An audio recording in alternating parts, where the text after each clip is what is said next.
वालेकुम। मेरा नाम वली है, मैं 4th क्लास का स्टूडेंट हूँ। आज मैं आप लोगों से सूरह असर का तर्जुमा और इसका मफ़हूम बयान करूँगा। ये कुरान पाक की सबसे छोटी सूरतों में से है। इसकी कुल 3 आयत है और ये उर्दू बोलने वालों के लिए बहुत ज़्यादा आसान है, क्योंकि इसमें उर्दू के कई अल्फाज हैं, जैसे इंसान, हक, सब्र वगैरह। इसके अलावा कुरान पाक की जामिया तरीन सूरत है, क्योंकि इसमें हमारे पूरे दीन का खुलासा आ गया है। या दूसरे अल्फाज में इंसानों की आखिरत की कामयाबी का राज बता दिया गया है।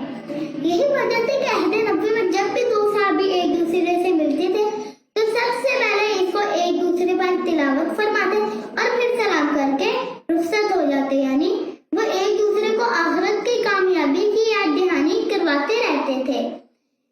इस सूरत की अहमियत के हवाले से इमाम शाफी का कौल है कि अगर इस सूरत के अलावा और कुछ नाज़िल ना भी होता तो ये एक सूरत इंसानों की हिदायत के लिए काफी थी, क्योंकि इसमें हमारे पूरे दीन का खुलासा आ गया है।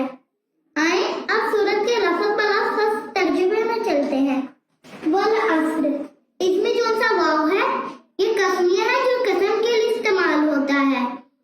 मतलब वशम्सु वद्दुहाहा कसम है सूरज की, वत्तीन वज़ैतून कसम है इंजीर और जैतून की वगैरह।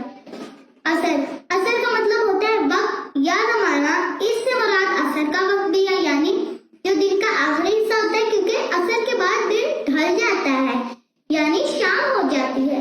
और अगर हम जब इस कायनात की तख्लीक हुई कयामत आने तक के अरसे को एक दिन तसव्वुर करें तो ज्यादा हिस्सा गुजर चुका है और थोड़ा हिस्सा बाकी है, मतलब कयामत आने वाली है।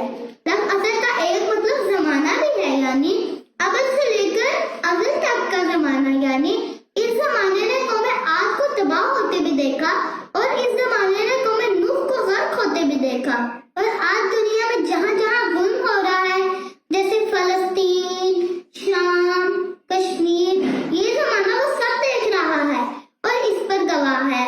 लफ्ज़ असर का एक मतलब निचोड़ना भी है। मिसाल के तौर पर मेरे हाथ में एक माल्टा है और उसको मैं जोर से निचोड़ूं तो मेरे हाथ से जूस निकलेगा ना, उसी तरह वक्त हाथ से निकल जाता है, यानी वक्त तेजी से गुजर रहा है।